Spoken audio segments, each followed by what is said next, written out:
하도록 하겠습니다. 재보궐선거기획단장 부대표 김윤기입니다. 오늘은 정의당이 후보 선출을 위한 후보 등록을 시작하는 날입니다.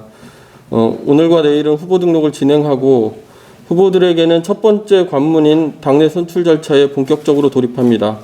각 지역에서 비전을 벼리며 노동자와 서민들의 삶을 지키기 위해 고군분투해왔던 자랑스러운 정의당의 정치인들의 치열한 각축전이 되기를 바랍니다. 무엇보다 당원 여러분의 뜨거운 관심과 참여를 부탁드립니다. 오늘까지 서울시장에는 권수정 서울시 의원이 지난 19일 예비 후보로 등록하고 민생 현장을 누비고 있습니다. 부산시장은 어제 김영진 부산시당 위원장이 당원들에게 출마를 알렸습니다. 곧 국민 여러분과 부산 시민 여러분께도 공식적으로 인사를 드리게 될 것입니다. 김 위원장은 가덕 신공항을 비롯한 부산의 핵심 연안은 물론이고 기후위기와 불평등에 맞서는 방법을 놓고 물러섬 없이 싸우겠다는 입장을 밝혔습니다. 우리 사회의 핵심적인 문제들에 대한 정의당의 대안을 제대로 보여줄 것을 기대하고 있습니다. 특히 김 위원장의 정의당이야말로 저들 10%를 대변하는 거대 양당과 맞서는 진보정당이라는 말에 주목해 주실 것을 부탁드립니다. 대한민국 정치의 가장 큰 문제는 기득권 양당 체제입니다. 가장 큰 피해자는 노동자와 서민입니다. 최선은 비현실적인 이상으로 제껴두고 최악만 피하는 현실 안주를 선택하게 하기 때문입니다. 이번 선거에서도 똑같이 반성 없는 민주당과 구태의연한 국민의힘을 볼 수밖에 없는 이유입니다. 이번 재보궐선거에서는 기득권 양당 체제에 균열을 내주십시오. 저희 정의당의 후보들에 주목해 주십시오. 정치에서 다양한 선택지를 만드는 일이야말로 기득권 양당을 가장 긴장하게 하는 일입니다. 대한민국 정치를 혁신하는 원동력이 될 것입니다. 네, 이상입니다. 네, 노동본부장 부대표 김웅우입니다. 저는 택배노동자 과로사 관련해서 대책 관련해서 말씀드리겠습니다. 1월 19일 국민권익위원회가 민원 분석과 종사자 간담회 등을 토대로 택배 기사들의 노동환경 개선을 위해 불공정 관행 및 갑질 개선, 사회 안전망 확대 방안, 장시간 고강도 작업시간 개선 등의 정책을 마련하여 고용노동부, 국토교통부, 공정거래위원회에 제안했습니다. 정의당은 노동본부는 국민권익위원회의 제안사항에 대해 깊은 공감과 함께 정부 각 부처가 책임있게 나설 것을 촉구합니다. 오늘 합의가 예상되고 있습니다만 국민권익위원회의 권고에도 불구하고 택배 노동자 과로사 대책을 위한 사회적 합의기구에서는 업체 측에서 분류작업 등과 관련한 합의의 초안에도 불구하고 수용할 수 없다고 반발하면서 최종 합의가 이루어지지 못한 것으로 알려지고 있습니다.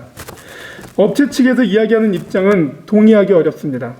대리점과의 비용 분담 협상이 순차적으로 진행 중이다라고 하지만 본사와 대리점의 비용 갈등이 일선 현장에서는 여전히 노동자들에게 전가될 우려가 큽니다. 또한 분류작업 인력 투입 등의 문제를 당장 책임지기 어렵다는 이야기는 택배 노동자들이 죽음을 외면하는 시간 끌기에 지나지 않습니다. 작년에만 16명의 택배 노동자들이 과로로 죽어갔습니다. 협의회 설치 취지가 과로사 대책 마련에 있었고 핵심 의제가 분류작업 인력 문제임을 감안할 때 이번 협상에서 합의가 못할 시 그 책임은 분명히 업체 측에 있음을 엄중 경고합니다. 택배 노동자들이 절박한 현실과 설 명절 시 물류량을 고려할 때 정부가 결단해야 합니다. 더 이상 택배 노동자들을 죽음으로 내몰아서는 안 될 것입니다. 정의당은 분류작업과 배송작업 이원화 등 정책을 제안하고 택배 노동자들이 노동조건 개선을 위해 최선을 다할 것입니다. 더불어 이번 기회에 코로나19와 배달문화 확산에 따른 배달 노동자 일반의 산재 고용보험과 수수료 문제 등에 대해서도 제도 개선에 나설 것을 촉구합니다. 감사합니다. 네, 한반도 평화본부장 이현재입니다. 오늘 새벽에 미국의 바이든 대통령이 취임했습니다. 그와 관련한 말씀을 올리겠습니다. 미국 바이든 행정부가 출범했습니다. 또한 우리 외교안보 관련 책임자들도 일부 교체될 전망입니다. 미국의 새 행정부 출범과 우리 정부의 외교안보 라인 변화를 계기로 새로운 한미 관계의 틀이 마련되기를 바랍니다. 바이든 대통령은 후보 시절부터 동맹을 중시하고 존중하겠다고 했습니다. 우리는 바이든 행정부의 동맹 중시 정책이 실제 어떤 방향으로 갈지 주시할 것입니다. 트럼프 행정부의 터무니없는 방위비 분담금 인상 공세 등이 더 이상 반복되지 않기를 바라며 전시작전권 반환이 순조롭게 이루어지길 기대합니다. 그러나 동맹 중시 정책의 반대급부가 대중국 견제 정책에 한국을 적극적으로 동원하는 것이라면 우리는 이를 단호히 반대할 것입니다. 미래의 가장 큰 안보 위협은 미중 갈등에 연루되는 것입니다. 우리 정부는 동북아에서의 미중 갈등 구조에 휘말리지 않도록 자주 균형 외교의 비전과 원칙을 확고히 해야 합니다. 바이든 행정부의 대북 정책이 아직은 구체화되지 않았습니다. 미국의 정책이 한반도 평화와 남북 관계의 긍정적 방향으로 수립될 수 있도록 정부는 외교적 노력을 경주해야 할 것입니다. 다만 미국과 우리의 이해관계가 일치하는 것이 아니라는 점을 명심해야 합니다. 과거처럼 미국이 정해주는 속도와 폭의 남북관계를 가두는 일이 없도록 인식과 행동, 정책의 변화를 촉구합니다. 이상입니다. 부대표 송치용입니다. 고위공직자 범죄수사처 출범을 환영합니다. 김진욱 공수처 후보자 인사청문 경과 보고서가 채택되는 대로 문 대통령의 재가로 공수처가 출범하게 됩니다. 참여연대가 공수처가 포함된 부패방지법을 입법 청원한 지 25년, 고 노무현 대통령께서 2002년 대선 공약으로 내온 지 19년 만이며 2016년 7월 고 노회찬 대표께서 발의한 지도 5년이 흘렀습니다. 너무나 늦었지만 지금이라도 공수처가 출범하는 것을 다행으로 생각하며 국민과 함께 환영하는 바입니다. 그동안 검찰의 기소 독점으로 특권층은 치외 법권에 숨어 처벌받지 않았고 검찰은 스스로 면죄부를 내리는 것으로 법치국과 민주공화국을 부정하며 부정부패를 키워왔습니다. 특권층의 이익을 지키는 데 복무하며 스스로도 특권층이고자 했던 국민의힘의 방해와 발목 잡기로 지연되는 등 그 출발이 힘들었던 만큼 공수처는 더욱 공명정대한 운영으로 국민의 기대에 부응해 정의로운 세상을 만드는 데 기여해야 할 것입니다. 공수처의 출범으로 검찰 개혁이 완성되지는 않습니다. 사법 불신의 큰 원인이 되는 전관예우라는 사법 부정을 폐지하는 등 검찰 스스로의 정화 운동과 검찰 개혁으로 확대되어 유전 무죄, 무전 유죄로 불신받아온 사법부의 개혁으로 이어져야 할 것입니다. 이상입니다. 네, 부대표 박윤식입니다. 택배 노동자 권리 보장 관련해서 말씀드리겠습니다. 어제로 국내 코로나19 확진자가 발생한 지 1년이 되었습니다. 1년 동안 코로나 재난이 우리 사회에 던져준 고통과 아픔은 계속되고 있습니다. 마스크와 비대면이 일상이 되고 있는 상황에서 우리의 생활을 지켜준 많은 의료진을 포함한 필수 노동자들의 노고에 감사드립니다.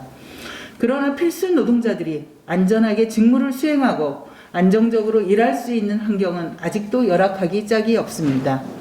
특히 생활 물류를 담당하고 있는 택배 노동자와 먹거리 배달을 담당하는 배달 노동자들의 노동은 우리 일상의 중요한 통로가 되고 있습니다.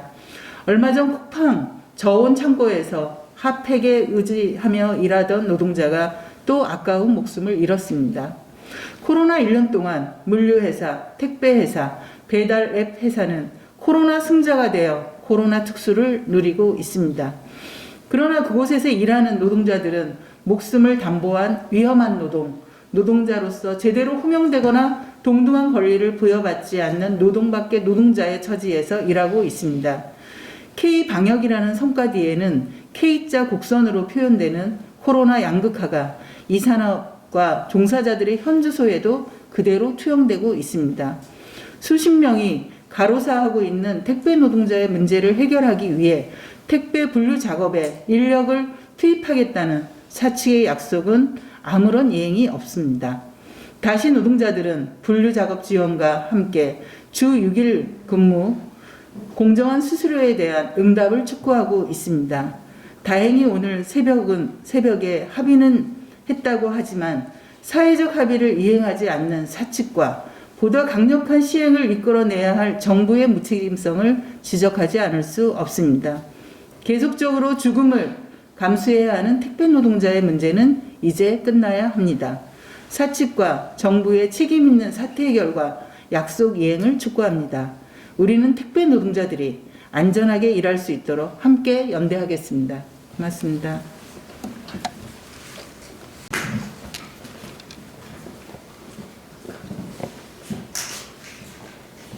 네, 정책위 의장 정연욱입니다. 박범계 법무부 장관 후보자에게 드리는 공개 질의입니다. 오는 1월 25일 월요일 10시에 문재인 정부 네 번째 법무부 장관으로 지명된 박범계 후보자 인사청문회가 개최됩니다. 후보자 개인 시상뿐만 아니라 소위 추윤 갈등, 김학의 전 차관 출국 금지의 적법성, 동부구치소 집단 코로나 감염 문제, 검찰개혁, 검경 수사권 조정에 따른 후속 조치 준비와 이행이 인사청문회의 주요한 쟁점이 되리라 예상합니다. 반드시 확인되어야 할 것입니다. 하지만 법무부는 검찰개혁 업무만 하는 것이 아닙니다. 국민의 기본권 보호를 위한 법제도 개선 역시 검찰개혁만큼의 법무부의 중요한 업무이며 검경 수사권 조정 및 검찰개혁에 맞춰 법무부의 역할과 위상도 재정립되어야 합니다. 25일 개최되는 박범계 법무부 장관 후보자에게 다음 10개의 공개 질의를 하고자 합니다. 김진욱 공수처장 후보자에 대한 공개 질의와 마찬가지로 박범계 후보자에 대한 질의는 후보자께 묻고 싶었던 국민들의 질문이기도 합니다. 박범계 법무부 장관 후보자의 성실한 답변을 기대합니다. 첫째, 법무부와 검찰의 잘못된 관행 개선은 문재인 대통령의 지시이자 전 법무부 장관의 개혁의 상징입니다. 그럼에도 김학의 전 법무부 차관 출국 금지와 관련하여 관행이었다는 법무부의 답변은 최소한의 절차상 문제가 있음을 인정할 것으로 보입니다. 이에 대한 입장과 관련자를 포함한 검찰 간부 인사에서 어떠한 기준과 원칙을 적용할 것인지 밝혀주십시오. 둘째, 차별금지법 사형제 폐지, 전직 두 대통령 사면 논란에 따른 대통령 사면제도 개선, 난민법 개정과 관련하여 법무부 장관 후보자의 입장을 밝혀주십시오. 셋째, 검찰개혁과 법무부 탈검찰화와 관련하여 지난 20대 국회에서 검찰청의 인사, 예산 독립 방안에 대하여 여야가 합의하였습니다. 법무부가 반대하였습니다. 공소기관으로서의 개편에 맞춰 검찰청의 인사, 예산 독립 문제, 그리고 법무부의 검찰 통작권의 폐지 내지 축소 및 이에 맞는 법무부 검찰국의 폐지가 합리적이라는 의견도 있습니다. 이에 대한 입장을 밝혀주십시오. 넷째, 피의자 신분이기에 장관 후보자 자격이 없다는 일부 정당의 주장에 동의하지 않습니다. 다만 1심에서 후보자의 불법 행위가 인정될 경우 장관 직무 수행이 난처한 상황에 처할 것으로 보입니다. 장관직과 관련한 후보자의 입장을 밝혀주십시오. 다섯째, 후보자가 참여한 법무법인 대표 변호사를 대전광역시 선관위원으로 추천했습니다. 이해 충돌이자 공직자윤리법 위반이라는 의혹이 제기되고 있습니다. 이에 대한 후보자의 입장을 밝혀주시기 바랍니다. 감사합니다. 공개질의 전문은 별도의 자료를 참조해 주시기 바랍니다. 이상입니다.